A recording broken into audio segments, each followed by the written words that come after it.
For them, it is a pleasure to burn. We all know who are we dealing with. Russia is run by men who want to make it a norm, burning lives, destroying cities and villages, dividing people and erasing national borders through war. There is no nation that can stop such war alone. Unaided world leaders' engagement is needed. I'm now in Kharkiv, a city in the east of Ukraine, and unfortunately very close to the border on Russia. What does it mean for Kharkiv? A third year of constant terror. More than 1 million of people in this city. And every night and every day, Russian army is shelling the city, mostly with S-300 missiles. These are air defense missiles which Russia employs to terrorize the land. There is not a single district or street in the Kharkiv that hasn't suffered from this regular cruelty.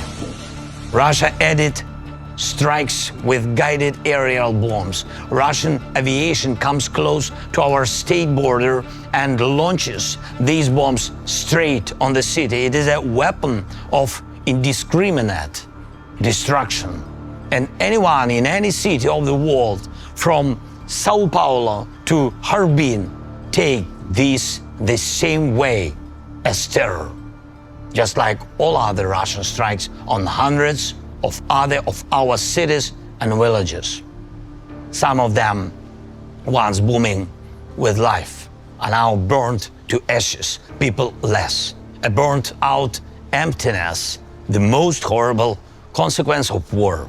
War that we didn't want in Ukraine, that we haven't provoked, and in which Ukraine is defending itself from Russian attempts to seize our resources and territories and destroy our national identity. And the world sees it. Behind me are the books burned down by Russian missiles. It was one of the largest publishing houses in Ukraine. People got injured here. Unfortunately, there are people killed. Temperature of burning here hasn't managed to totally reach for 451 degrees Fahrenheit. But that's what the leaders of Russia need and want, even higher temperatures. And not only on the sovereign territory of Ukraine, Russia is threatening almost all of its neighbor countries. Russia is the only state that captured the nuclear power plant and is openly using it for radiation blackmail. There is nothing that wouldn't become a weapon for Russia, including hunger. And exactly this the world felt when Ukraine was hit by Russian naval blockade. Russia is the only source of aggression and constantly tries to expand the war. Right now, these days, we are defending ourselves 60 kilometers northeast from this place, from yet another attempt of the Russian assault. Russia is preparing for offensive actions also 90 kilometers northwest from here. They gather another group of troops near our border. The one who does all this doesn't want peace. Does Russia want a dialogue? Ukraine had the world's largest experience of lies from Russia during negotiations. Lies that in particular was Russian cover-up for preparing this war. And that's exactly why global efforts are needed. Global Peace Summit of the leaders whom Russia will not be able to deceive.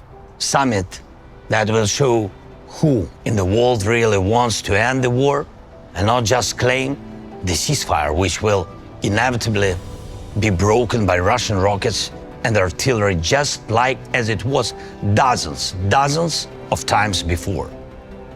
Together with Switzerland, we are preparing such summits.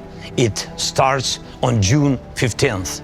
More than 80 countries confirmed they will come. And we continue to work with the leaders, inviting them to join the summit. I thank everyone who really helps to bring the peace. And I am appealing to the leaders of the world who are still aside of the global efforts of the Global Peace Summit. To President Biden, the leader of the United States, and to President Xi, the leader of China, we do not want the UN Charter to be burned down just like these books. And I hope you don't want to either. Please show your leadership in advancing the peace, real peace, not just a pause between the strikes. The efforts of global majority are the best guarantee that all commitments will be fulfilled. Please support the Peace Summit with your personal leadership and participation. For all of us, it should be a pleasure to make peace.